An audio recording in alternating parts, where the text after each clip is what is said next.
Hey guys, how are you all doing? Welcome to my channel. So, today we are gonna see, what if Naruto was trained by two beautiful sensei, Anko and Kurenai, part 1. So before we start, go check out the author of this fanfic, Cantor, link is in the description, also subscribe if you enjoy the video. Let's start the story. The Fire Country's hidden village of Konoha was well known throughout the shinobi for various reasons.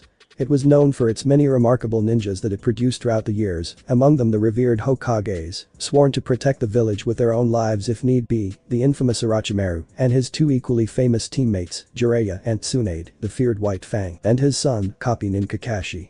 The village was also known for its well-tested and productive training regimes, as well as the easy life that many villagers and shinobi enjoyed at the village.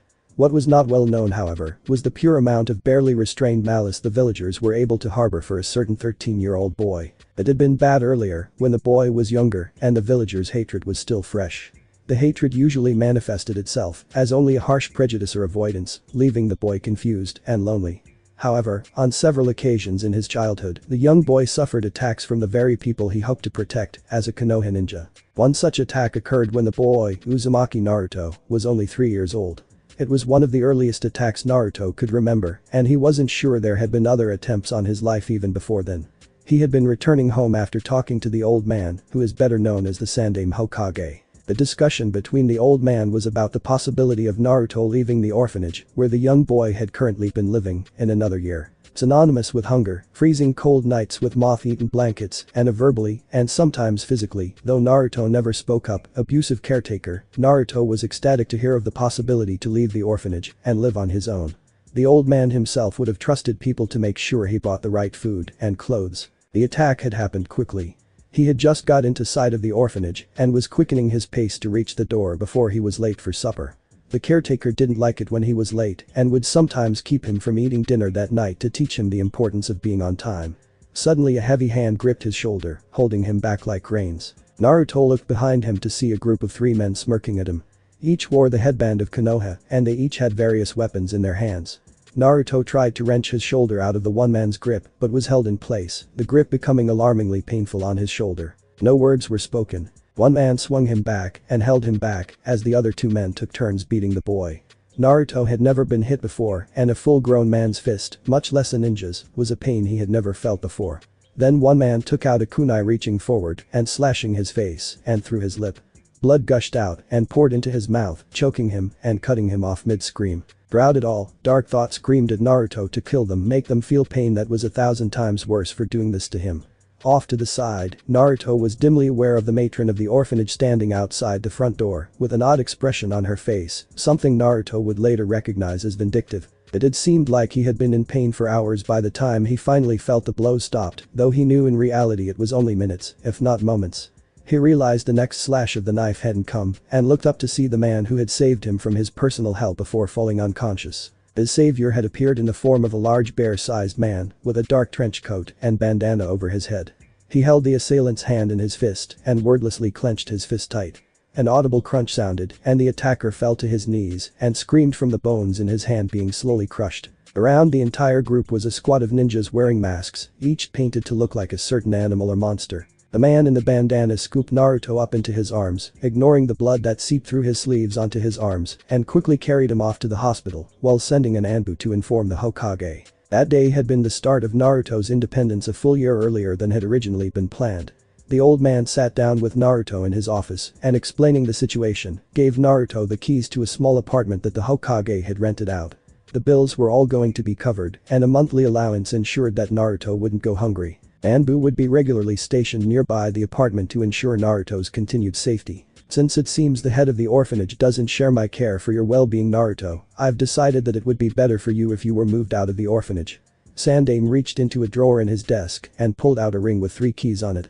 This first larger key is for the front door of your new apartment. My new apartment, murmured Naruto, slightly shocked at the speed this was all happening. I thought I was going to get it next year. He asked. Well, as I said, the orphanage didn't seem to offer you the proper protection that it should. So this apartment I'm giving you is just down the street from here, where I can see from this window. The Sandaime motioned towards the window to the side of his office, and I'll be able to see if any problems arise. I've also decided to take part of your monthly allowance. He had to hold his hands up to silence Naruto's coming protest and use it to have D-rank missions which will assign a team of genin to help you if need be. The young boy nodded dumbly, still shocked at the speed of things. He still wasn't sure about this. He already knew that some ninja didn't really want to help him. Sensing his concern, the Hokage gave Naruto a warm grandfatherly smile and patted him on the shoulder. "Don't worry Naruto, everything will be fine. If you want, I'll let you choose the genin team you want to help you." Naruto's shock, combined with the kindness that the old man was showing, made it difficult for Naruto to keep his voice straight.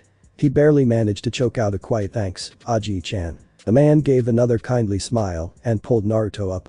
"I need you to follow me for a bit, Naruto, to show you what these other two keys go to, and then to show you to your new apartment." Naruto nodded, his head downward to hide the happy tears that threatened to come up, and set off with the Hokage, walking downstairs and several corridors until they reached a room on the first floor, in a room in the back. Along the wall were several small cabinets, about the size of a full-grown man's hand, all with their own little keyhole. The old man motioned towards them with his hand. These are used as small deposit boxes for various people. When packages for shinobi arrive, if they are out on a mission, it is kept here for them until they can pick it up. Sometimes shinobi ask to keep something important to them in these, as well. I will be using it to put your monthly allowance in. You'll be picking it up on the first Tuesday of each month, okay? Naruto, finally finding his once loud voice, whispered quietly, "Okay, Aji-chan. But which one is mine?" The Hokage pointed to one of the cabinets on the far right.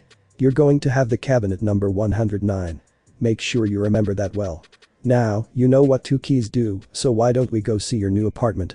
I think you'll find what the third key does over there." The 3-year-old Naruto finally gave a bright smile and nodded happily. He followed the old man quickly down Main Street, which ran from the southern gate directly to the Hokage Tower. Perpendicular to Main Street is Central, which formed a cross between the two streets in the middle of the village, allowing it to be divided in 4 quadrants.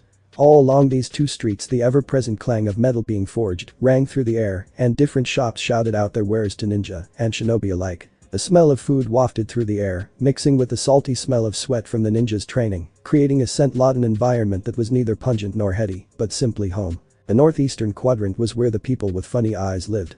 Naruto didn't know this, but this area was dominated by the Uchiha and the Hyuga clans. The northwestern part of the village was dominated more by the Aburame, the Nara, and the Akimichi clans. The southern half on both sides was where most of the business was done and where most of the villagers lived, as well as a few smaller ninja families. It was an apartment complex on the corner of Main and Central that the Hokage led Naruto to, across from the northeastern quadrant of the village. "This is it," said the Hokage, opening a door for the young boy and gently pushing him in. Naruto's eyes quickly took in everything about the place. They had walked into what seemed to be the living room dining room combination, where Naruto would be eating and relaxing. There was a couch immediately to his right, facing a small television, and an ottoman in front of it for him to put his feet up if he wanted. Connected to this room, but separated by a small counter, was the kitchen area, just large enough for him to cook if he needed. If he turned left just before reaching the kitchen, he would get into a small hallway which had 3 doors in it. 2 of them were bedroom-sized, and the third was a bathroom at the end of the hall. Altogether it was a simple apartment, but it was more than Naruto had ever owned in his life. His eyes glistened with newly shed tears as he took it all in. He nearly failed to notice a small chest which was resting on top of the bed in his bedroom. "Open it." The Hokage pushed him gently towards the chest, handing him the ring of keys. Naruto took one look back at the Hokage before turning back around to the chest. Taking a deep breath, he took the third key on the ring, the one he had yet to discover the use for, and put it in the small matching keyhole. When he flung open the chest, he looked down to see books and scrolls, lots of them. And next to them kunai, shuriken, and a small beneath it all, a small neatly folded outfit. "I haven't forgotten how you told me once that you planned on taking my job," joked the Hokage. "So I bought you some ninja supplies and some things to help you learn a little about being a shinobi, so you'll be able to fulfill that dream." Naruto ran back to the old man and helped him in a tight hug, burying his face in the old man's robes. The old man was probably the nicest person Naruto knew. He took care of him like he would his own son and helped him whenever he could. Naruto swore that day to pay back the Hokage for his kindness, to make sure he met the old man's expectations and made him proud, and to protect him the best he could. That was 10 years ago. Naruto was 13 now, a year older than his peers, and was just waking up inside the same apartment that had been given to him so long ago. The sun was shining through the window, warming the room, sending its wacky call to the boy in the room. Naruto blinked, squinting against the sudden brightness, and sat up, yawning. He stretched his arms to get the feeling back in them. He had a bad habit of sleeping on top of them and cutting off the circulation, making for an odd feeling of numbness when he woke up. He climbed out of bed and looked at the time, 7:15, just enough time. He got his working clothes out, a newer and of course, larger pair of dark ninja clothes in the exact same style as the pair the Hokage had given him so long ago. Naruto wouldn't have minded adding a splash more color though, for some flair like orange or red if he could do it. But that was for another time when he had time to buy some clothes. Today was the day of the genin exams and Naruto needed to be ready. He carried his clothes into the bathroom and got into the shower, cleaning himself off. He got out and checked himself over in the mirror. No injuries, no dirt, squeaky clean. Good. He wanted to make sure he looked his best today. He quickly got dressed and made sure he had all the kunai and shuriken he could possibly need for the test, but found that his shuriken was missing. Naruto groaned and threw his head back in frustration, realizing he'd forgotten them at training grounds last night. By now they were probably already gone. He'd have to hurry and buy some new ones before he got to the academy.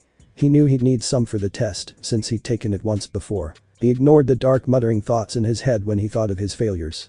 It was annoying how any negativity got him to think so darkly, sometimes with thoughts he was sure he'd never think if he was rational.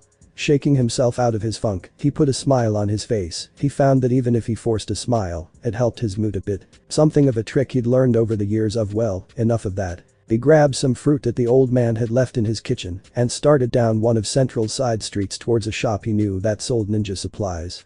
He normally didn't have to buy the supplies himself, instead using a genin team to get his stuff so that he wasn't kicked out of the store, but right now he doesn't have time for that. The store he walked into finally was owned by an older man, younger than the old man, but this guy was still old.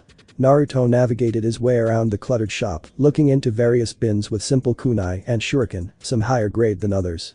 Around the edges of the shop were glass counters, with the better weapons the shop had to offer on display beneath the glass. Up on the wall behind the counters were even more weapons and supplies, ranging from weights to swords to bits of armor. Naruto stopped by a bin with shuriken in his price range. They were neatly packaged in a bag of coarse material and tied neatly together with a small thin metal chain. Naruto took 2 of the bags, numbering 20, and walked over to the counter where the old man sat with a book in his hand. He cleared his throat to get the man's attention, who, without looking at his customer, took the bag and checked the price. That would be 50, the man cut off as he looked past the book and saw Naruto. 200. What? Exclaimed Naruto. But the price is clearly a quarter of that. I can demand whatever price I want, brat, it's my store. Who are you to threaten me and try to make me lower my price? The older man snarled as he leaned forward over the counter. Immediately Naruto went on the defensive, holding his hands up in front of him. I wasn't threatening, sir, but I was sure to check the price beforehand and I saw that it was only, you saw. The man shouted. Well, clearly you saw the wrong, little monster. And to think that you would even question me. Get out of my store, now. He shouted, raising his book up above his head and stepping past the counter towards Naruto. Naruto started to back up, quickly spewing apologies before he bumped into someone behind him. Smelling a perfume, which Naruto found wasn't harsh on the nose, in fact he wouldn't mind smelling it more often, Naruto turned to find a gorgeous woman with bright red eyes and raven dark hair. She looked to be around 18, give or take a year. She wore a gown and vest over a dress that looked like it wrapped around her voluptuous figure, which Naruto found that, similar to her perfume, wasn't harsh on the eyes. Naruto's eyes drifted from her legs up to her eyes, taking her in, before he realized she was looking at him, and their eyes met. For a brief moment, Naruto didn't know what to make of the woman. He would have run if he hadn't been stunned by her looks, and instead he stood there, mouth somewhat agape, his hand still held up defensively towards the old man and his book, and for a glorious moment, time stood still. Then their eye contact broke and time flowed forward again, air that had seemed to stop with time flowed again into Naruto's lungs as he inhaled sharply, and the woman reached out past Naruto and grabbed the old man's wrist, effectively stopping the book that was about to hit Naruto. What are you doing? The woman asked, her light melodic voice carrying a surprising amount of anger. I'm teaching this brat a lesson. Snarled the man. I'd suggest you mind your own business. I have every right to refuse a demon like this service. Naruto remained silent during the exchange, flinching quietly at one of the commonly muttered nicknames he possessed amongst the villagers. He had a feeling he didn't want to make this lady any angrier. Are you aware of the law you're breaking? The woman asked, her eyes flashing dangerously. This academy student is a citizen and future shinobi of Konoha. I walked into this store to see you overcharge him, as well as on the verge of attacking him, and you have no valid reason to do either. As far as I can see, he committed no crime. Committed no crime? Screamed the man, spittle flying out of his mouth, which Naruto had to wipe off himself. Are you mad?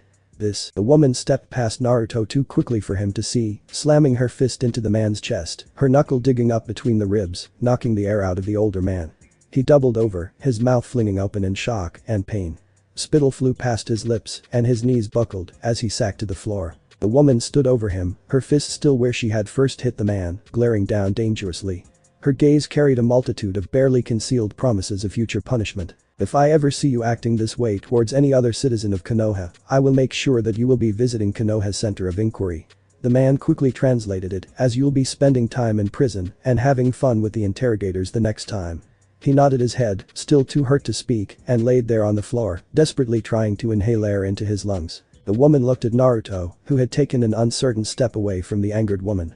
She flashed him a brief smile, her red lips drawing the attention of his eyes and hormone-filled brain much too quickly for his own liking. He purged the picture with an exaggerated image of Sasuke, his crush. Take the shuriken and anything else you need right now. I'll make sure the cost is covered properly. If I am not mistaken, you're in this year's Genin class, are you not? She asked him. Yes. Stuttered Naruto, both out of shyness and fear of the woman. He hurriedly stuffed the shuriken into his pouch and got ready to leave when her question stalled him. You're Uzumaki Naruto, are you not? Yeah. He turned back around to see her smiling again. Uhi Kurenai. She said simply. Good luck in your exams, Naruto. The Hokage speaks highly of you. I hope his faith isn't misplaced. Naruto nodded and gave his thanks. He knew he wouldn't let the Hokage down today. He'd be a genin tomorrow and ready to start on his journey to become Hokage. He walked through the dusty street as the village really began to wake up. The streets went from quiet, with stores just opening and empty, to swamped with people. People of all different shapes and sizes were walking up and down the streets, ninjas visiting common haunts with their team for a mission or just to train, children played ninja, and civilians in clothes of every color walked around the streets to run errands for the day. Everything became more active. Naruto both loved the activity and hated it. It was good to be able to blend in with the crowd and try to avoid the glares. The only problem with more people though was there was always more glares from people who did see him. He thought back to his conversation with the old man when he had asked him why the villagers hated him so much. He remembered the conversation quite clearly. He was in the old man's office, just recently escaping a particularly vengeful woman who kept trying to say that he'd killed her husband. Naruto knew he didn't, he had never killed anyone before. When he tried to explain that to her, she blew up, slapping him and then chasing him down the street, snarling threats all the way. He was sitting across the desk from the old man, waiting patiently as he stuffed his pipe with tobacco and lit it, puffing a few times to get it lit, while gently pushing the tobacco with a pin to let it get the air it needed. When he had finally got the pipe sufficiently lit, he turned towards the boy, who began relating the recent story to him. The Hokage nodded at all the right times, asking questions when necessary, and showed genuine concern. You're not hurt, are you? He asked. No, I'm okay. Answered Naruto. I was hoping that nobody would attack you after the orphanage incident.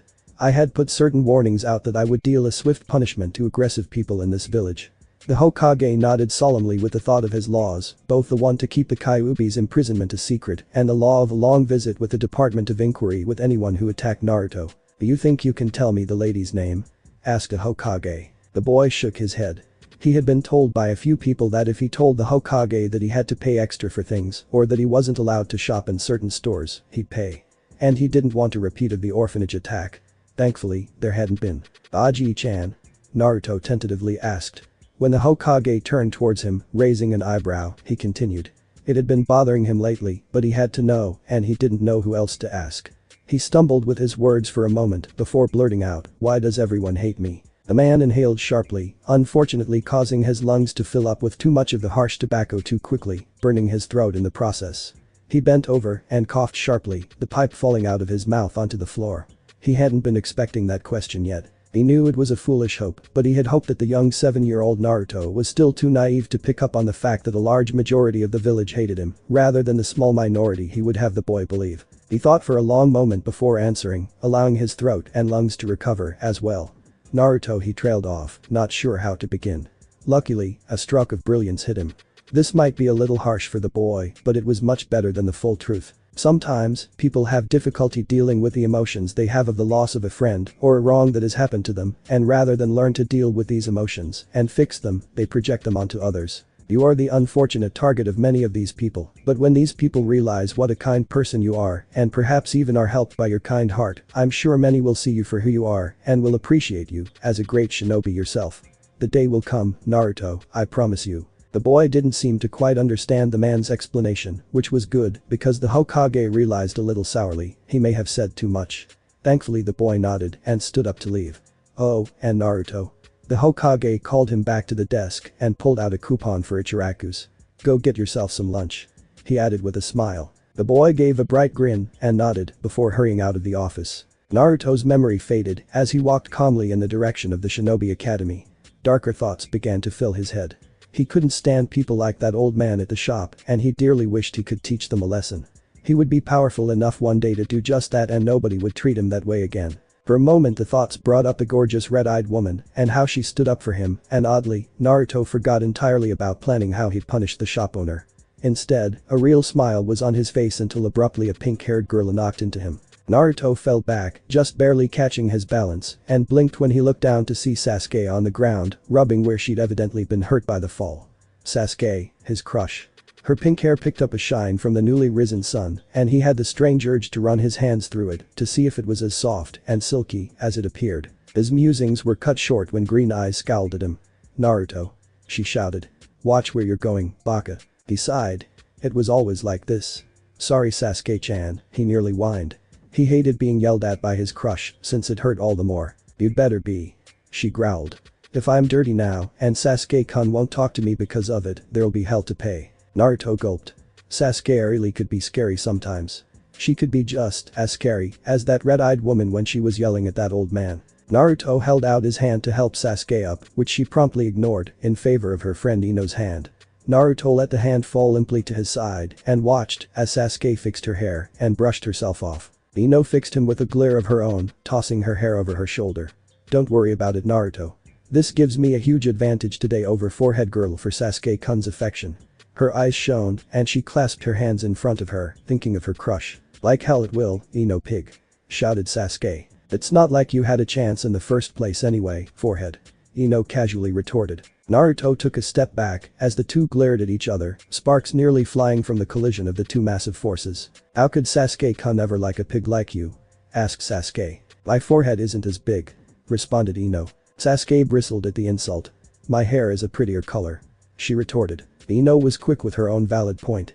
My hair is longer. We both know Sasuke-kun likes long hair. I'm smarter in class. Sasuke-kun likes a more intelligent girl. Sasuke said. But he also likes a more competent ninja, which I'm afraid to say, forehead girl, is me. Naruto sighed, realizing that he was already long forgotten by the two kunoichi. It wasn't an uncommon occurrence, but rather something he was quite used to. Almost every time these two were in the same room as Sasuke, it was like nothing else existed except for him. Without Sasuke, all they cared about was who was better than the other. He turned back around from the other two and continued on to the academy.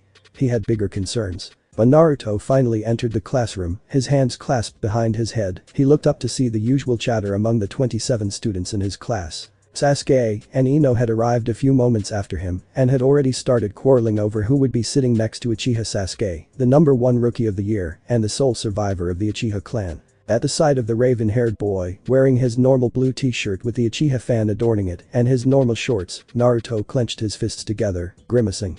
Sasuke was his rival, in his eyes, the boy he had to do better than, to prove that he could beat. Sensing his look, Sasuke turned towards Naruto, and with a huff of apparent disinterest, he turned away, gazing out the window to his left. Naruto had been training though, and knew that although the Uchihas certainly had talent, it wasn't like Naruto hadn't done anything with the tools the old man had given him years ago. He trained, and trained quietly. Naruto also had an extra year on all of the genin in his class, having stayed back an extra year to make sure he was ready.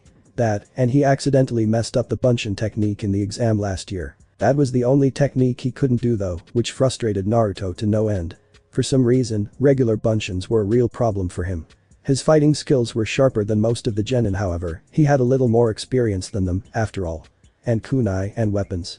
Naruto had practiced them every day, ever since the old man had given him his first set. Weapons were easy once you got the hang of them.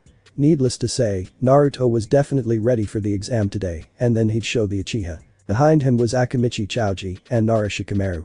Like many of Naruto's classmates that were in clans this year, they were the heirs to their respective clan. Shikamaru and Choji weren't bad guys. Naruto thought they were both pretty easygoing in fact, and he wouldn't mind being on their teams after the exam. Choji was a larger boy who could usually be seen eating, often some form of chips. He needed to do this for his clan techniques evidently, as his clan used their sizes to their advantage in a fight, and the food not only made them bigger, but helped replenish their chakra. Shikamaru, to put it simply, was a wonderfully lazy, but terribly smart kid. One wouldn't be able to tell from his grades, but Shikamaru had one of the sharpest minds of the bunch. He usually watches the clouds, and likes to sleep in class. Admirable interests, if Naruto said so himself. Next to them was another boy, who Naruto couldn't quite remember. He wasn't utterly significant. He didn't seem to have anything remarkable about him skill-wise, and was a first-generation shinobi. Behind that row of the seats in the far back were 3 more important clan members of the village, and people that Naruto had gotten to know over the years. Inyazuka Kiba, Aburame Shino, and Hyuga Hinata. When his eyes met with Hinata's, she turned red and looked away quickly. He never could figure out what he did to make her so angry. But then, she was a Hyuga, and, as he'd found out, Hyugas had little respect for him. She possessed an ability that was only passed on through blood. Hers was a little special, just like Sasuke team. She had a called the Byakugan, which enabled her to see his chakra pathways and attack them with her clan's taijutsu style, the dot. Kiba was, to put it shortly, loud, obnoxious, and overconfident. Though, Naruto had to admit, he had similar moments. Kiba always had his dog with him, Akamaru, which would fight alongside Kiba in every fight. They were extremely close partners, knowing each other from an early age, and were always together. Aburame Shino was quiet. He was also incredibly intelligent, as far as Naruto could tell. Either that, or he thought very carefully before speaking, because nothing unintelligent ever seemed to come out of his mouth. In fact, he never seemed to speak unless it was important. His clan used bugs to fight. They allowed the bugs to inhabit their body, eating their chakra, in return for their services in a fight. Naruto wasn't sure how effective the bugs could be, but he was sure it had to have more benefits than he realized if an entire clan was based on this ability. The rows in the middle of the class were mainly first-generation shinobi, who were actually the sons and daughters of the villagers and were the first family members to entire the academy and try to become shinobi. Like Naruto, he supposed. Though Naruto wasn't sure, his dad may have been a shinobi. Or his mom for that matter. Concerns for later in life though, when he was out of the academy and on his way to being a famous shinobi. The 3 rows on the very left side of the class were likewise not from important families, as far as he knew, although he was familiar with a few of them. Ami, for one, and her 2 friends sitting next to her. All he knew about them was that they didn't like Sasuke and had started the name Big Forehead Girl. For that reason alone, he didn't bother with them. Below them in the middle were 2 guys and a girl, the one of the guys he recognized as Daichi, a boy who had amazing skills with kunai and was pretty high up in the class grade-wise, probably just below Shino. In front of them were another 3 shinobi that Naruto didn't know that well, but it didn't matter even if he wanted to know them anyway, since he could see them all pointing at him and laughing. Naruto fixed them a stupid grin and walked past them to sit by Shikamaru and Choji, filling in the only empty seat, as Ino and Sasuke had compromised on the row in front to both sit by Sasuke, though Sasuke was closer. He'd show all of them soon how much he knew. "Hey Naruto, I'm surprised you even bothered to show up," jeered Kiba. "After all, I'd heard you failed the last time." Before Naruto could retort, Haruka walked in, slamming a stack of papers onto the desk.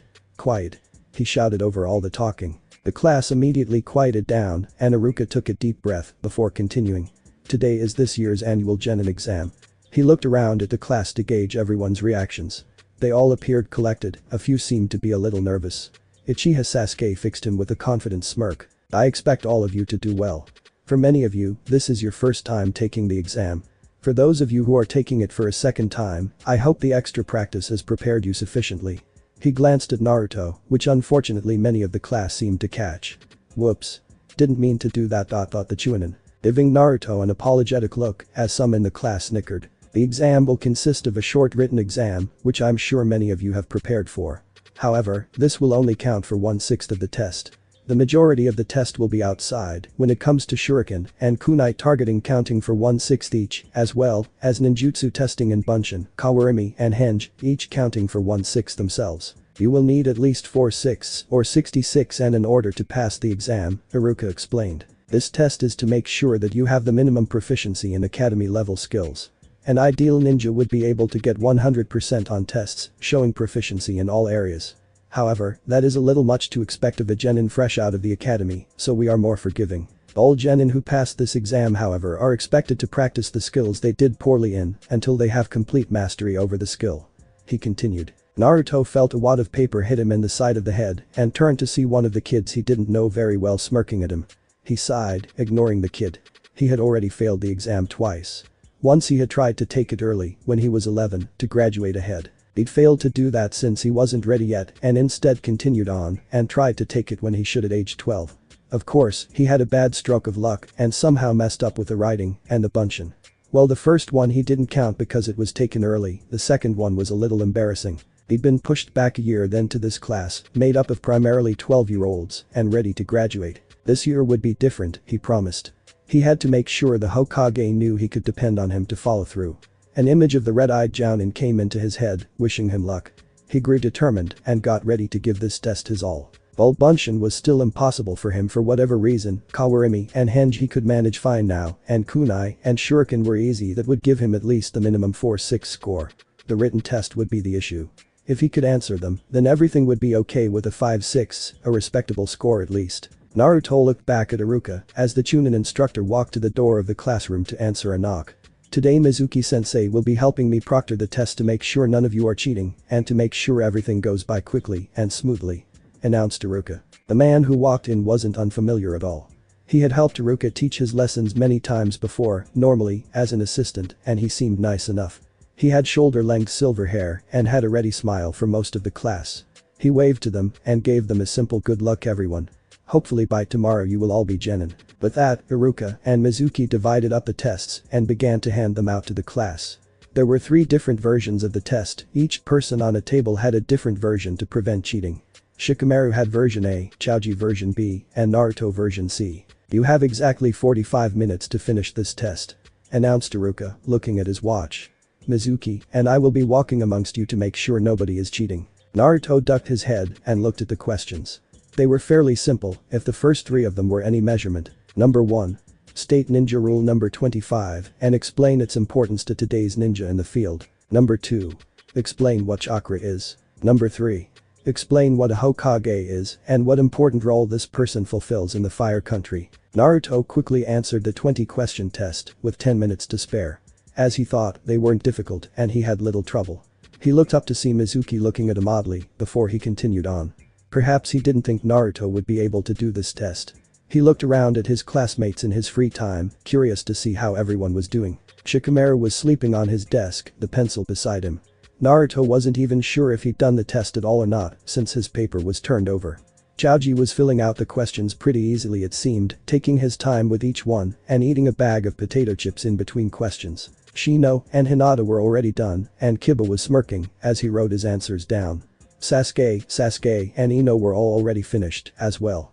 His half of the class seemed to be doing fairly well. The middle portion of the class seemed to have a lot of people sweating bullets, and the third portion of the class opposite Naruto seemed to be doing well. Altogether the class seemed to be having few problems. Naruto knew though that the ninjutsu would crush a lot of hopefuls, as would the targeting test. After the test they all walked outside to complete the targeting in the training grounds. They lined up and were all told to have 5 shuriken and 5 kunai ready.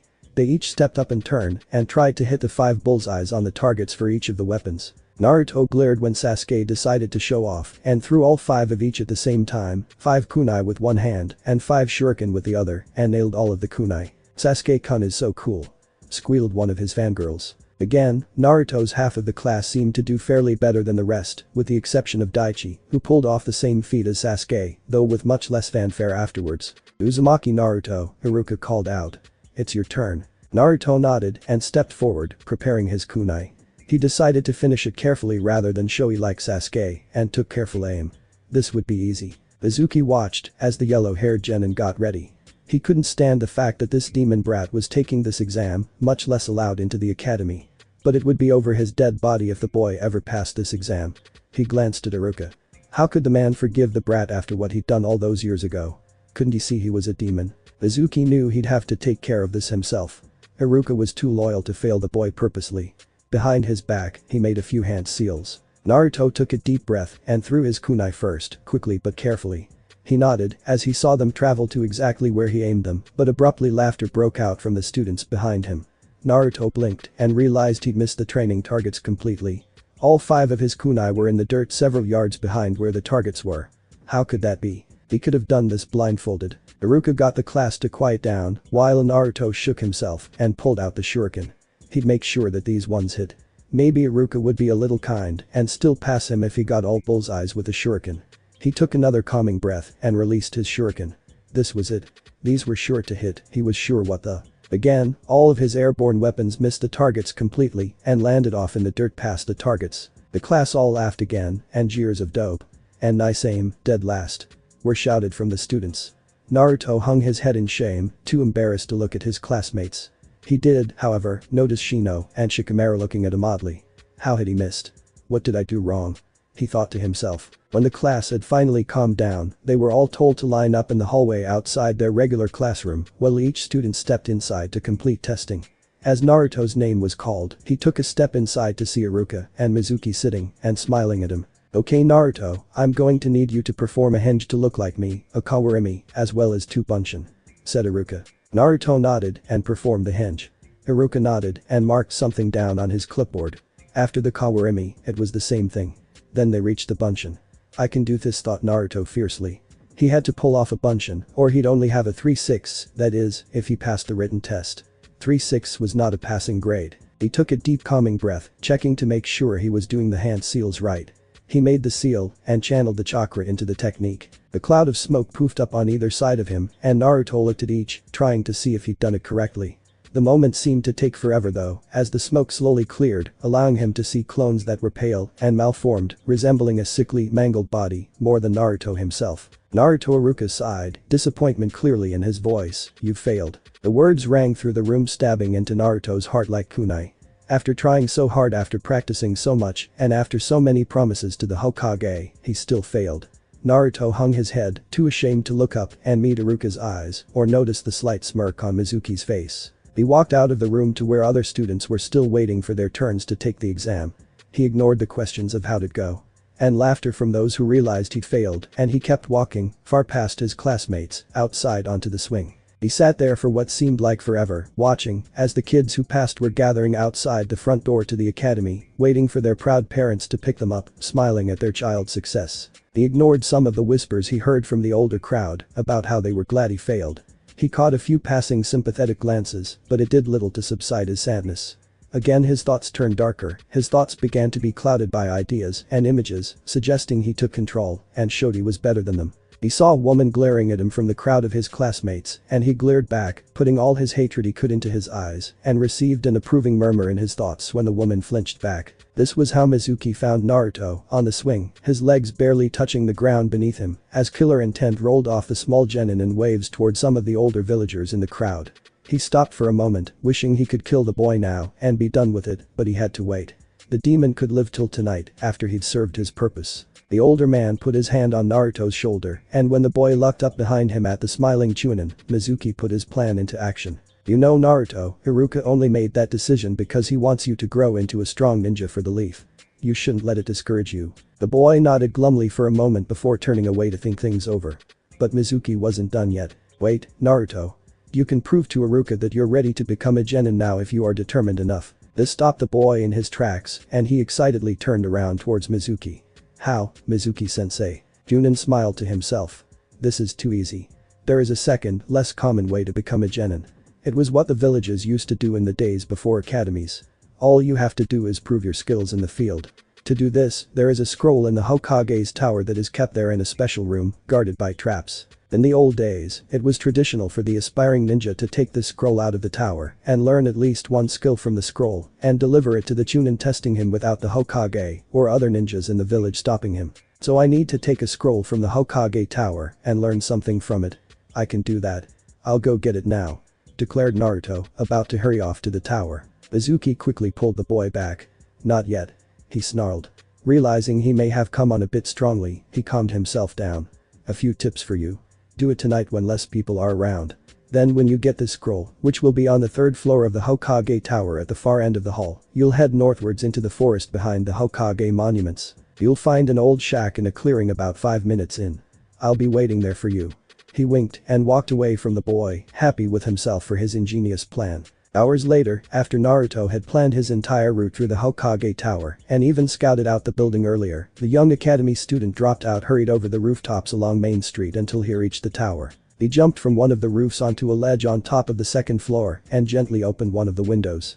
After climbing in, he found he was one room too far from where he planned to enter, but it didn't matter much. He went out into the hall and climbed up the stairs, carefully checking for any other ninja in the building. He'd heard conversations going on down a few halls, but never actually ran into anyone. When he'd finally got up to the third floor in the main hall, he headed down to the far end, towards the only door with several locks on it. It had to be that one. His original plan had been to head through the door and avoid the traps, but seeing the locks on the door, he realized he wouldn't be able to pick the locks properly. He made a mental note to learn how to do that properly and came up with a new plan. The ceiling on the hallway was made of individual panels, held together by thin metal strips. If he jumped and pushed off the wall to reach the ceiling, he found that he could push the panels aside pretty easily. When he pushed one away entirely, he saw that there was room enough for him to crawl in, with more to spare. He pushed off the wall again mid-jump and clung onto the ceiling with his fingers. Pulling himself up, he was glad to see that he could just squeeze by and get past the point where the door was below him. He crawled past that point where he thought the door was and continued until he was on the far side of the room. He carefully put his nails into the small divides between the panels and picked up one of them, sliding it out of the way. As he did so, he dropped down out of the new opening in the ceiling and replaced the panel to where it should have been. He looked at his new surroundings. The entire room was surrounded with scrolls, several weapons, and books. He inspected the walls near the door he had been planning on entering through and saw several tripwires attached nearby, as well as a trap that was set to go off as soon as the door began to enter. Idly, he wondered how someone was really supposed to enter the room. He wasn't sure how someone could disable the traps from the other side of the door. Either way, it didn't matter. He looked towards the scroll that Mizuki had described to him, with purple markings on the outer edges, along. Unrolling it, he found the techniques that Mizuki had described. Wow. Some of these are really cool techniques. He looked down for one that looked like he could learn. Page Bunshin. Beneath it was its description. Rank. A class. Description. Allows the user to make solid bunshins to deal and receive damage while dividing chakra reserves equally. The bunshins have their own level of intelligence, corresponding to that of the user. A primary advantage of the Cage Bunshin is that all newly acquired knowledge by the bunshins is transferred to the user upon dispelling. Technique was banned by Shadame Hokage. Naruto glanced around furtively and saw a window with several traps attached to it as well. Rather than climbing through the ceiling passages and dropping down into a hallway with guards possibly walking by, Naruto just cut the traps and jumped out the window. He landed on the roof of a nearby building and ended in a roll. Getting up quickly, he hurried into a run to the north towards the Hokage monument. When he'd entered the forest, he paused for a moment in a clearing before he reached where Mizuki would be waiting for him. He had to make sure he learned at least one skill from the scroll. Opening it, he quickly scanned for techniques that he could probably use. The Cage Bunshin one from before had interested him, and he quickly found it again. He read through the proper hand seals and the way to gather your chakra and finally settled down to practice. A full hour later, he already memorized the workings behind the technique, and although Naruto wasn't sure how many clones he was supposed to be able to make, he could easily make a couple hundred. Heh. This technique isn't that hard. I can't wait to see the look on everyone's face when they see me use this. He suddenly had the odd idea to copy down these techniques and practice them as he pleased later. Not seeing any harm in this, Naruto quickly scanned through a few techniques for ones that looked interesting. Lower Covenant Technique. Rank. S-Class. Description. While the full uses are generally unknown, the is said to allow the user to contact, and the words were smudged here in return for the and smudged here as well. The exact method of carrying out this is unclear. Shadame Hokage banned the use of this after Uchiha Madara's questionable use and the following fight at the Valley of the End. Naruto frowned at the smudged portions of the scroll, wishing the scroll wasn't so damaged that the description was illegible, as well as the scroll having the full directions of having the technique. Instead, it had a vague description of the possible seals and the chakra manipulation. Apparently the person who wrote this scroll didn't know how to do it themselves. Either way, Naruto was eager to have the chance to learn an S-Class, so he quickly wrote it down, promising himself to look up more information on the latter. After he wrote down the first technique, he immediately saw another powerful technique, piquing his interest. Berserker Technique. Rank. A class. Description. Originally an Inyazuka technique, the Berserker creates an effect similar to opening the gates at a greater cost. Using this results in an increase in the user's bloodlust, reaction rate, strength, and a minimal increase in speed, at a high cost in chakra and life force. Technique may also kill users if the person is wounded greatly. Banned by decree of Shadame Hokage and Nidame Hokage in agreement with Inyazuka clan head after increasing losses in Inyazuka clan. One of the lower ones caught Naruto's eye. It was written in a different handwriting than the rest, and at the bottom Naruto found why. Old man Hokage banned this one. Shiki Fuijin. Rank. S-class ceiling. Description. Created by Yondaime, this is perhaps the most dangerous, as well as the most powerful sealing technique. It calls upon the Shinigami itself to seal the soul of any target into an object at the cost of the user's life. After its use 13 years ago, and the Yondaime's subsequent death because of its use, the Sandaime decreed that it would be permanently banned from use, unless a dire emergency. 13 years ago. Kyuubi muttered to Naruto. Suddenly a huge torrent of images came to his head, unbidden. He saw a gigantic frog, with a man in Hokage robes standing on top, and then a bright flash of light blinding him. Along with the image came an extreme amount of anger, which fled as quickly as the image. Whoa. What was that? Wondered Naruto. He looked over the technique, but decided to pass by it instead, disturbed by the vision he had after reading about it, and went to look for a different technique instead. He was about to copy down a third when he heard someone coming. Probably Mizuki. He quickly put his copies away and got ready to hand the scroll over to his sensei. To his surprise, Iruka dropped down in front of him. He looked angry. Very angry. Naruto. He shouted. Iruka-sensei. Naruto grinned. Oh man, I got caught already. I thought Mizuki-sensei was going to show up, but I guess I'll show you instead. I only got to learn one technique though. Mizuki questioned Iruka. What are you talking about, Naruto? Hand over the forbidden scroll and I'll see if I can get the Hokage to go easy on you. What? I'm being punished? Asked Naruto. Of course you are. Screamed Iruka. You stole the forbidden scroll from the Hokage tower. Naruto was shocked. But what? I thought if I took the scroll from the Hokage tower without being caught and learned one of the techniques, you'd graduate me. It was Iruka's turn to be shocked. Who said that? He asked. Mizuki-sensei, of course. Shouted Naruto. He told me about this scroll and this place to practice everything. Now let me show you this really great technique, Iruka-sensei. He put his hands together in an unfamiliar seal. He began, just as Iruka saw a glint of metal in the trees out of the corner of his eye. Naruto, get down. Shouted Iruka, shoving the young student out of the way. Naruto didn't know what was happening. 1 minute he was about to graduate and the next he was being attacked and Iruka took the blow for him, covering Naruto with his own body. Naruto could see several kunai impaling his academy instructor. The voice drifted out from the trees.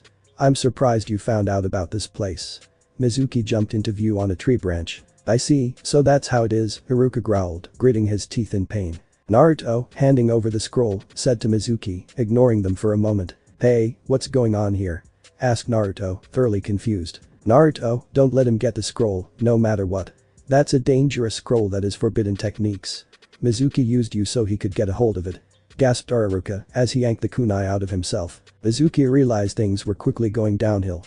Time to spin some distrust between the genin and his academy instructor. Naruto, Iruka is afraid of you having that scroll. Let me tell you the truth. A rule was created after the incident 12 years ago. It's a rule that only you, Naruto, can't find out about. What are you talking about? Asked Naruto. Stop it, Mizuki. Yelled Iruka, still incapacitated by the kunai. It's a rule to not say that you are the demon fox. Shouted Mizuki. In other words, you are the 9-tailed demon fox who attacked the village and killed so many. Didn't you think it was weird for everyone to hate you so much? Suddenly the more images came to Naruto, who held his head at the sudden pain and anger he felt. A great set of eyes behind a cage glared down at him, a giant set of teeth shining in the darkness. The teeth opened and let out a huge roar before snapping him. The image ended and another came, a 9-tailed fox slaughtering shinobi, swatting them away like flies and roaring with rage. A raging voice came to his head, sounding awfully similar to the dark thoughts Naruto would sometimes have while depressed. So you can hear me, whelp. Kill him. Kill him. It boomed, rip the silver-haired man to shreds and show him my Jinchuriki's power. When Naruto only sat there, clutching his head, the voice continued. Yes, it is my voice you have been hearing all these years. How pathetic that you never realized it. But I will settle this later. For now, live and kill. Mizuki threw his shuriken at Naruto, who could only stand, too lost in the hurricane of thoughts to do anything about it. Duck, Naruto. Yelled Iruka, who had finally freed himself from the kunai. He dived in front of the kunai and protected Naruto with his body, and Naruto, who was snapped out of his trance, could only look up and ask, why? Because you're the same as me, answered Chunin, coughing up blood. When my parents died, no one was there to care for me or compliment me, so I acted like a clown to get attention. It was tough, wasn't it, Naruto? Tears welled up in Chunin's eyes as he thought of the lives he and Naruto have lived. If I had been more aware, I could have saved you from such a tough life. Mizuki chuckled cruelly. Don't make me laugh. Iruka has hated you since you killed his parents. He just wants to get that scroll back. Naruto broke off into a run, fleeing from the two. Iruka could only cry out his name as Mizuki laughed, promising to kill the demon fox and take the scroll from himself. I'm glad I used that to make the brat fail his target. Otherwise I never would have had this chance to use him and to kill him afterwards. Mizuki put a dark sneer on his face. I'll deal with you later, Iruka. Mizuki changed himself into Iruka and found Naruto running with the scroll strapped to his back. Naruto, give me the scroll, Mizuki just wants it for himself. He yelled. He was surprised when Naruto turned and hit him in the stomach, dispelling his hinge. How did you know it was me? Mizuki asked. I'm Iruka. Answered the Naruto doppelganger, who dispelled his hinge, showing Iruka in its place. I see, said Mizuki. What's the point in protecting the monster who killed your parents? There's no way Naruto, the monster fox, wouldn't use the scroll's powers. You're right. Answered Iruka. The monster fox would do that. But Naruto isn't a fox. He's a hard-working student that I care about. HMPH. I know I said I'd kill you later, Iruka. Began Mizuki, pulling out a second shuriken. But I've changed my mind. He was about to release the shuriken, killing Iruka, when Naruto quickly jumped out, slamming a kick into the Chunin's side, throwing his aim off. Don't lay a finger on Iruka-sensei, warned Naruto. Or I'll kill you. Age Bunshin no Jutsu. Thousands of clones filled the clearing, and Mizuki could only look on helplessly as the clones began to charge. After it was all done and Mizuki lay on the ground defeated, Iruka and Naruto were over. Naruto, close your eyes. When Naruto opened them, Iruka tied his own Konoha forehead protector onto Naruto's forehead. Congratulations, Naruto. Naruto slept restlessly that night, tossing and turning under his sheets, which tangled uncomfortably and left him sweating. The young blonde had been up late that night, celebrating his new graduation with his sensei, Iruka. One might think that with all the excitement from the long day, that the newly promoted young blonde-haired, blue-eyed genin would be sleeping soundly, too exhausted from earlier to be so restless. Normally, this conclusion would be correct. Even the normally over-energetic Uzumaki Naruto would succumb to a peaceful sleep after a taxing day. However, the genin's unrest was not due to unspent energy, as many would think. In fact, Naruto had nearly stumbled into his apartment after eating a celebratory dinner with his sensei, Iruka, early that day. I'm so tired. Mumbled the genin, eyeing his bedroom door eagerly.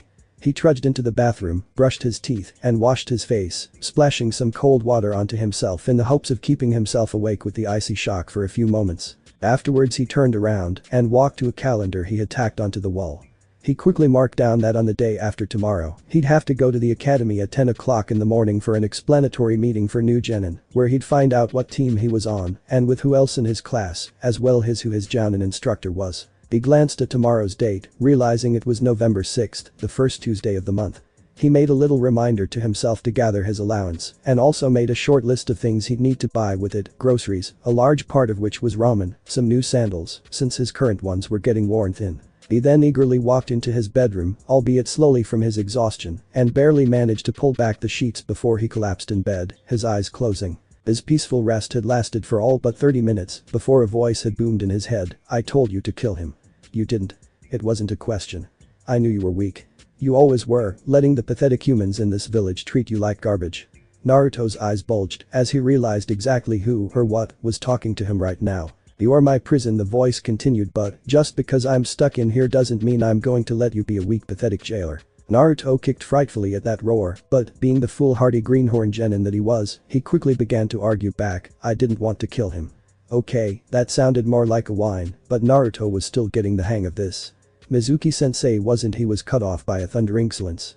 From now on, you will not show mercy to filthy two-timing humans. Nor will you show that filth that betrayed you any respect by calling him sensei. Naruto gave a slight shudder at the idea of talking to this demon and turned his bed again, looking for a comfortable position. He shut his eyes and tried to focus on anything but the voice in his head, trying to tune it out. Unfortunately, it seemed that no matter what he did, the voice continued to roar insults, demanding that it be as brutal as itself was to its own enemies. Eventually, it said something that truly terrified Naruto. You are my container, and yet you are pathetic and weak. If you will not fix it yourself, then I will step in. I will not die because of your stubbornness. Naruto's eyes shot open at that, scared at what the demon could be hinting at. Is it going to break out? Will it try and take me over? Mirthless laughter rumbled in his head and his answer came to him. Don't think I haven't tried. I will have my freedom one day. Until then though, I'm offering to give you power. I'll think of it as insurance that you will stay alive and consequently me as well. Now, I will speak to you face to face. Naruto straightened suddenly and nearly began to run from his bed before he realized he had nowhere to run, not from his inner demon.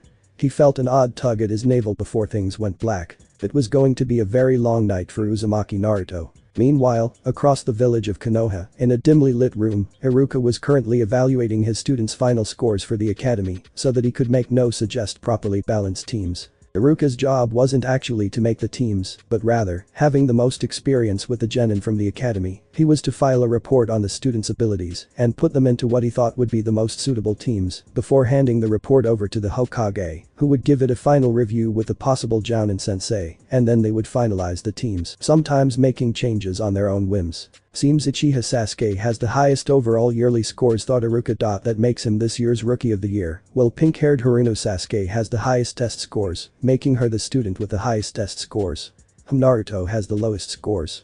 That's a shame, he could do much better. Iruka had in front of him individual papers for each of his 27 students this year. On top of each paper on the left-hand side were their names, while beneath them were their grades on every single test or exercise they had ever completed at the academy this year. The papers also had the chakra reserve level, ninjutsu, and taijutsu proficiency, as well as the projected levels that they would receive in these areas. After he'd finished sorting through them all and was well acquainted with each student's information file, he spread them out over his desk, which was brightly lit by the only light that was on in the room, and began to organize them into this year's genin teams. Soon, these kids would be stuck in these teams for close to their entire lives. If they were lucky.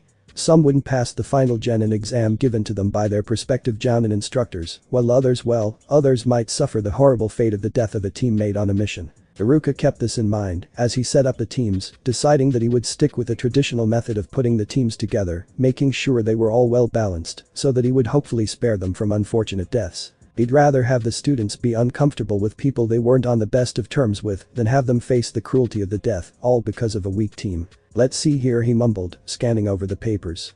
Ah, Uchiha Sasuke. Rookie of the Year. Now let's see. Traditionally, Rookie of the Year is teamed up with the year's lowest scoring genin. Iruka's eyes scanned over the papers till his eyes fell on Naruto. Naruto isn't going to like this. He sighed. He picked up Naruto's information and laid it on top of Sasuke's paper, leaving just enough room to show Sasuke's name. He scanned the other papers. Well, Shino and Kiba both have excellent ways to gather information with their helpers. So I'll put them together.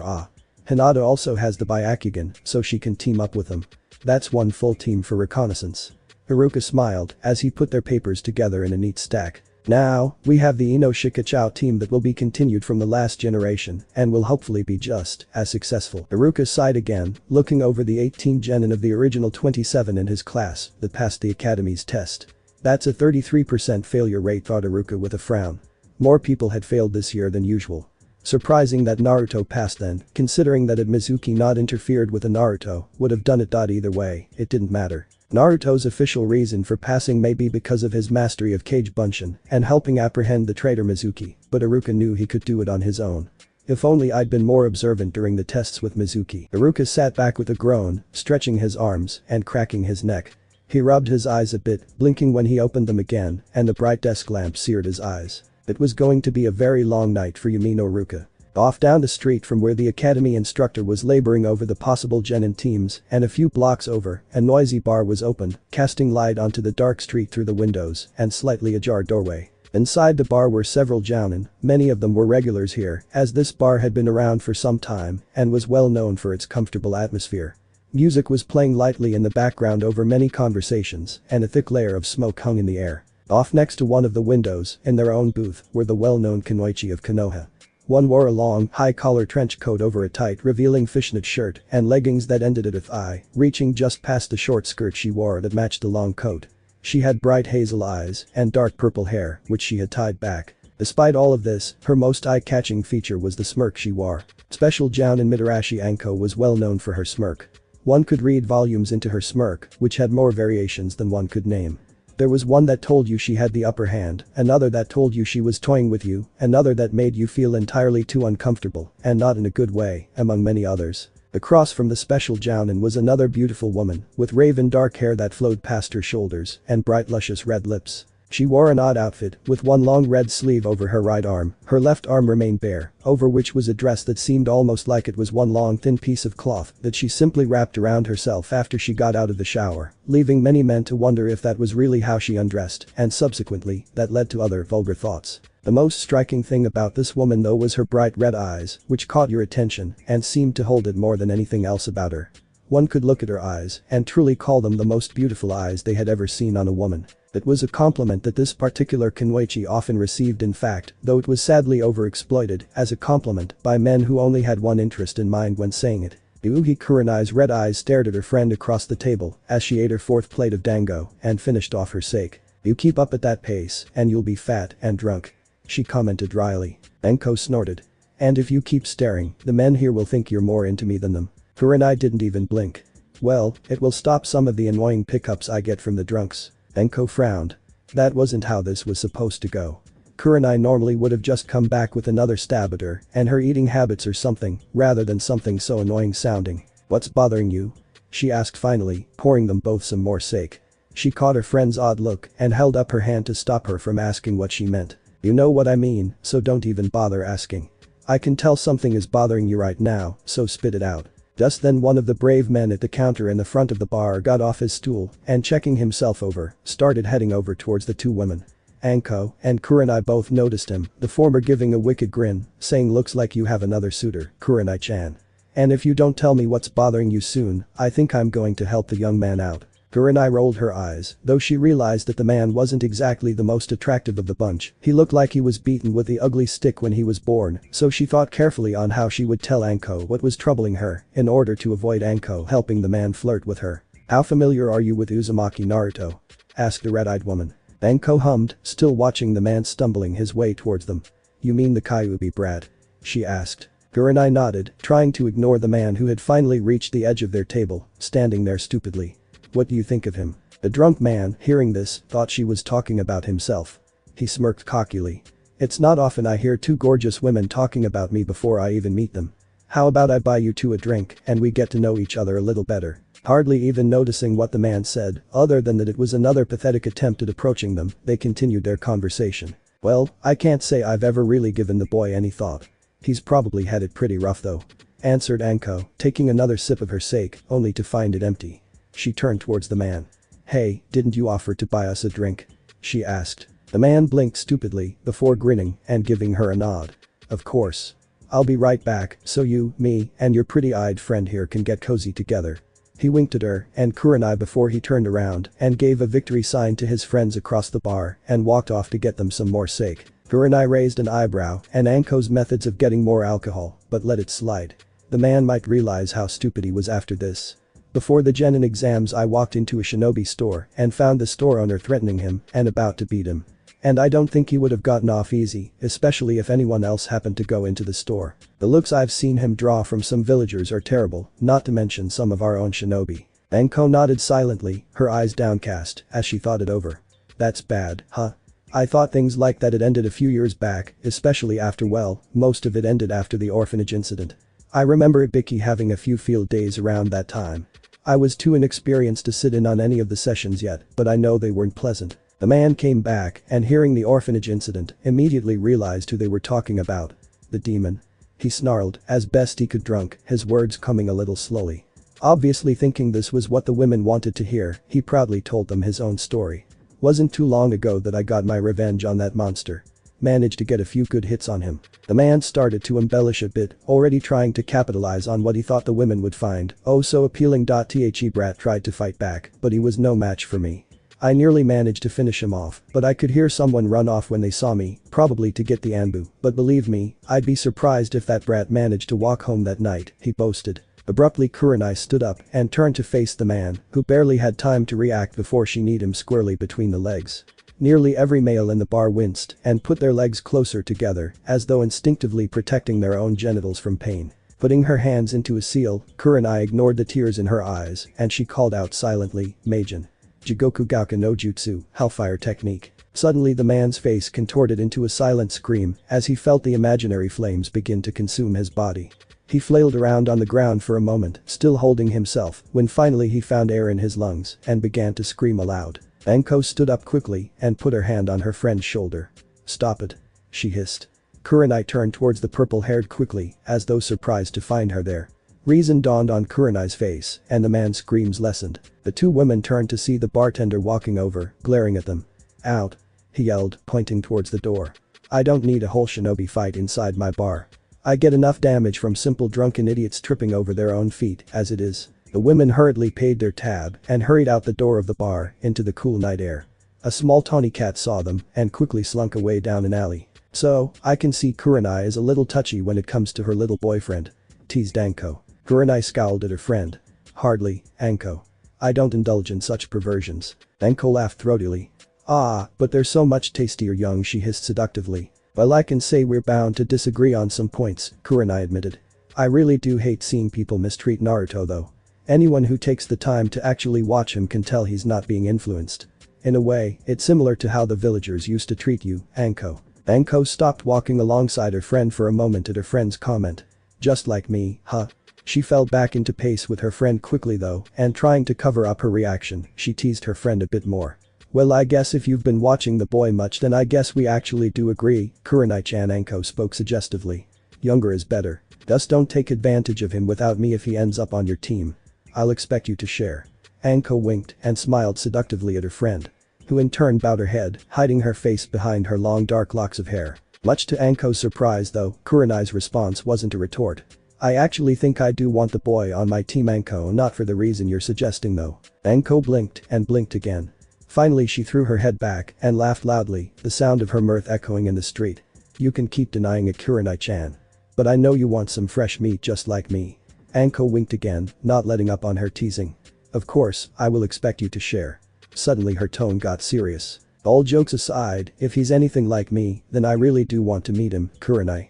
Let me know how things go after the teams are finalized." But that the purple-haired walked off in the other direction towards her house. Later, Kurenai. The red-eyed woman watched her friend as she slowly faded out of sight, the streets too dark to see very far. "Bye, Anko." She responded finally, turning in her own direction towards her apartment. Naruto found himself lying in a deep puddle of water. He groaned and slowly pushed himself up, barely noticing soaking clothes as he got to his knees and finally managed to stand up completely and take in his surroundings. He was standing in a long, seemingly endless tunnel, with halls branching off into the darkness on either side of the hall. He finally realized his feet were standing in a puddle a good 5 inches deep and he was soaked. He stepped onto a dry part of the ground and wondered aloud, "Where the hell am I?" A sudden harsh gust of warm wind rumbled down the hall and Naruto figured that the exit to outside must be out there. He began to think about everything he remembered before he woke up, trying to puzzle out where he was. "Let's see, I was in bed, trying to finally get some rest when that bastard fox began to bother me. We had that whole conversation with it complaining like an old lady when he said oh damn." Naruto looked up to find a huge gate in front of him, over which was a small thin piece of paper that read seal on it. Two eyes gleamed behind a cage and a giant set of teeth grinned maliciously. "I am not like an old lady, weakling." Naruto stared up at the fox that stepped forward in the cage, its body was huge. Thankfully he didn't lose himself in fright. Crossing his arms in front of him, Naruto stood firm and asked, "What do you want, old lady?" The fox took a deep breath and roared in frustration at Naruto's words. "Call me that again and I'll make sure to make your life a living hell. Don't think I have no influence here just because I'm behind the seal." A chill ran down Naruto's back at the words and he decided that he'd lay off the fox for now. "What do you want, Kyuubi? Come closer. Let me have a look at you." It spoke calmly, no hint of its previous anger in its voice. Naruto was about to refuse, but he remembered the fox's threat just a moment ago. He took a few steps closer, only to have to jump back quickly to avoid the set of claws that shot out of the cage at him. "What the hell are you doing?" he shouted. The fox growled. "I want to devour you, rip your arms and legs off, and listen to your pleasant screams to amuse me, gouge your eyes out with my claws, and gnaw on your flesh, but I can't because of this seal. However, seeing as that still eludes me, I wanted to talk to you about a deal. Just remember though, one hand washes another." Naruto nodded. "What's the deal then?" "Become more powerful. I won't stand for weak containers. When I consider you strong enough, I will allow you to use a portion of my chakra in battle." Explained Fox. "Fair enough. I agree with Naruto. How strong is strong enough?" The fox frowned for a moment or seemed to. "I haven't decided yet. I'll only let you use it beforehand if I think you need it to survive. You'd better hope you don't disappoint me. For now, I will give something out of good faith." Naruto immediately brightened up. "Oh. Is it super powerful, something that I can defeat everyone with and become Hokage? Or maybe it's silence? Roared Fox, his jaws wide, as he bellowed the order at the boy. Naruto promptly fell over at the pure force of the fox's voice. You will show respect to me. I am the king of the Bijuu and the elemental god of fire. When Naruto nodded dumbly and remained silent, it continued. I am giving you advice. Naruto pouted at the word advice. He had been thinking he would receive something physical. But he wisely remained quiet. Use the Kage Bunshin skill you acquired while training. The forbidden scroll you read said it transfers things that the Bunshins learn to you when you dispel them. That should mean anything they learn when practicing a technique will carry over to you. Also, another piece of advice. The Berserker technique won't harm you like it does others. One of the many benefits that your pathetic body receives from jailing me is superior healing. The fox stayed silent for a moment, so this sank in, his tail swishing behind him. When you prove yourself worthy, I will give you other boons to make yourself stronger, perhaps heightened senses. In the meantime, I'll think of what I want in return. It glared down at Naruto for a moment before growling, now, leave. I'm tired of looking at something new.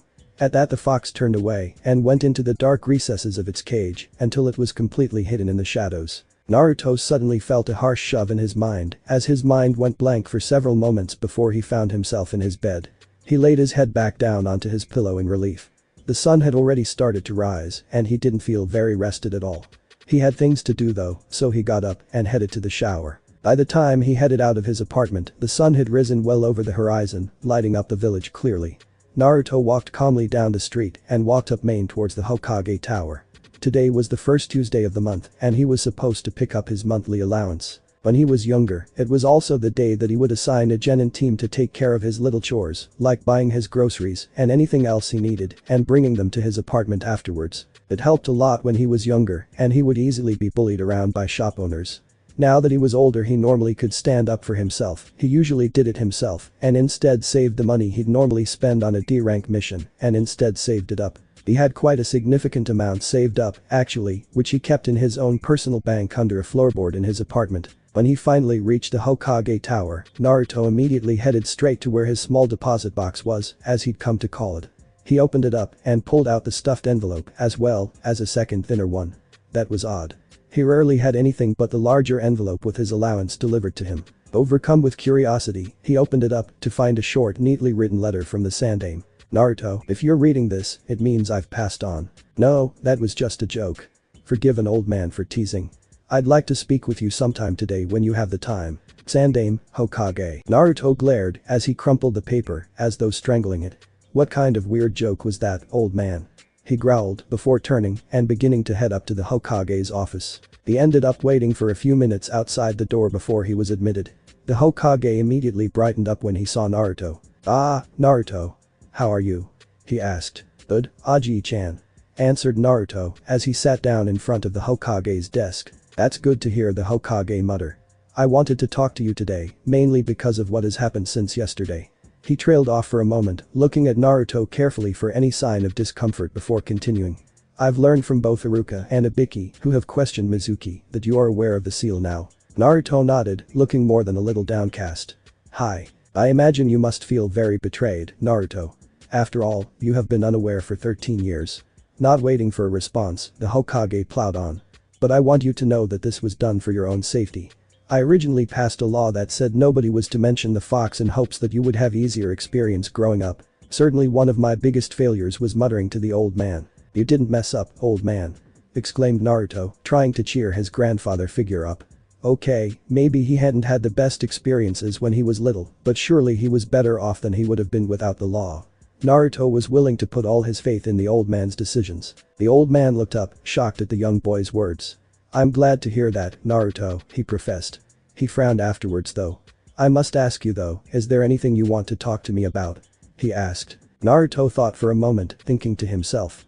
I have been talking to Kyuubi, but that can't be anything good. I even came face to face with him.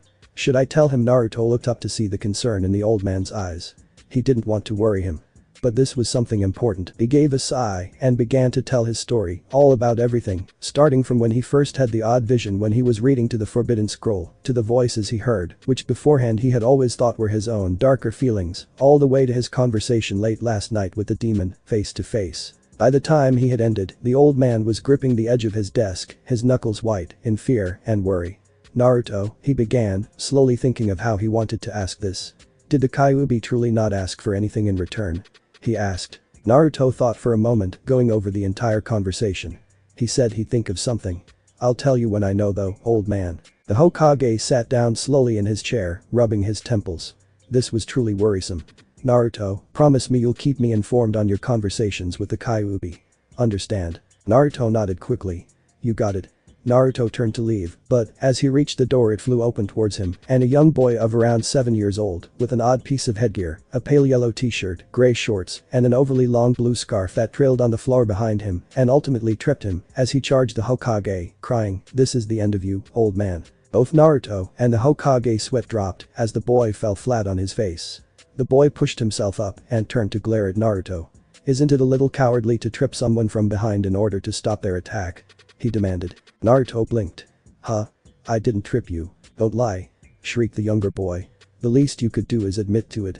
Coward. Getting a little angry, Naruto took a step forward and grabbed the boy just as he came running in, honorable grandson. He saw Naruto holding the boy in his hands. You. Put the honorable grandson down this instant. He is the Hokage's grandson and should be respected as such. The boy in question crossed his arms. That's right. I'm Konohamaru.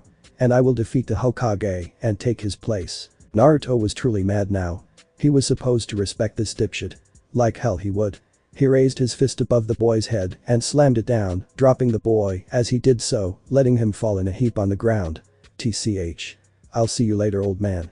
Naruto turned away and waved over his shoulder as he walked out. It wasn't much later in the day when Naruto found the boy called Konohamaru stalking him and declaring Naruto to be his eternal rival. That Naruto would look back at his actions in the Hokage's office and wonder where he went wrong. Well, he finished stocking his apartment with grocers and then went out to practice the berserker like the fox suggested, but several large groups of Kage Bunshin. Back at the Hokage's office, Iruka had just turned in his team's suggestions to the Hokage, who sent out the order for the prospective Jounin Sensei to meet him as soon as possible in his office. Later, 5 out of the 6 Jounin stood in front of him.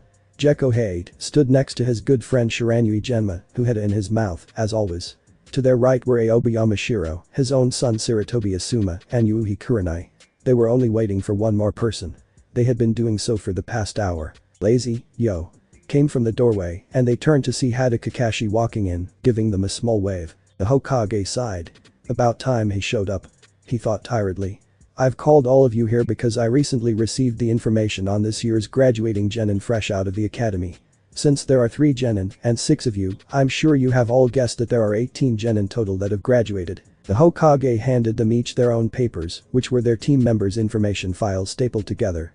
Immediately the Jounin got together to compare teams. You gave me the Inoshikachou group, Pops?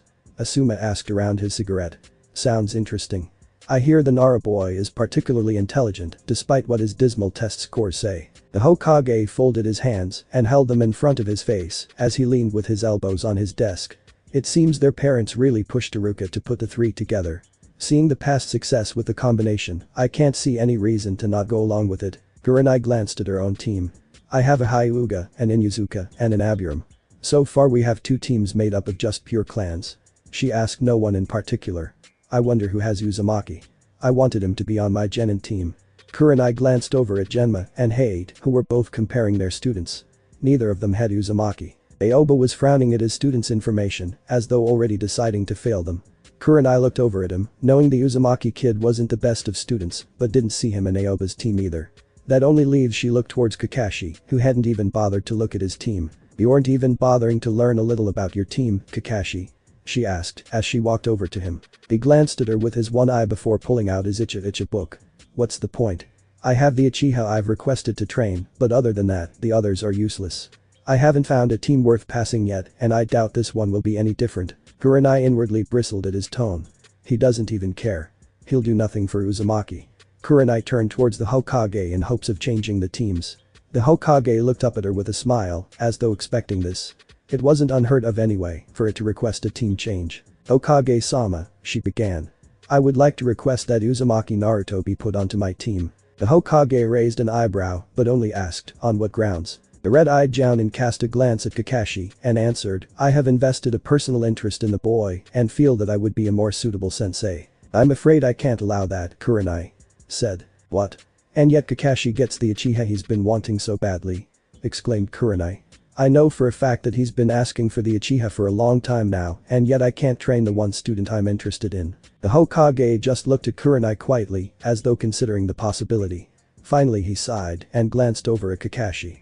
May I have Naruto-kun's information please, Kakashi? Kakashi nodded and taking his eyes from his book, handed the paper over to the Hokage, who in turn gave it to Kurenai. As you can see Kurenai, his skills aren't geared towards your specialties. Naruto is much better off learning from Kakashi, as he is more ninjutsu based as well. Explained the Hokage. On another note, Naruto is difficult at times. You being a rookie jounin, and still so young at that, you might not be ready to handle the whirlwind that is Naruto. Kakashi decided to add his own 2 cents in.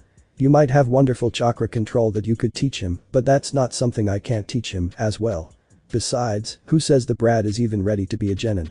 Kurenai's eyes flashed dangerously as she stalked over to the silver-haired jounin. Fine. I may be an inexperienced rookie jounin, and you may think that I can't handle the boy, but I'll tell you one thing Kakashi. If you mistreat that boy in any way Kakashi, in any way at all there'll be hell to pay. She warned. Enough. The Hokage slammed his hands down on his desk, getting everyone's attention. The teams remain the same for Kurenai, Kakashi, and Asuma. He turned towards the other 3 jounin sensei. Now, do any of you have any objections with your teams? He asked. But none of them spoke, the Hokage sat back with a sigh. Then the teams will remain, as Iruka put them. Tomorrow the genin will have their explanatory meeting, and you will be meeting them for the first time. Make sure you have an appropriate test ready to make sure that they are ready to be genin of Konoha. That is all. Thanks for watching my video, and make sure to check out the author of this fanfic, link is in the description, see you next time, till then sayonara.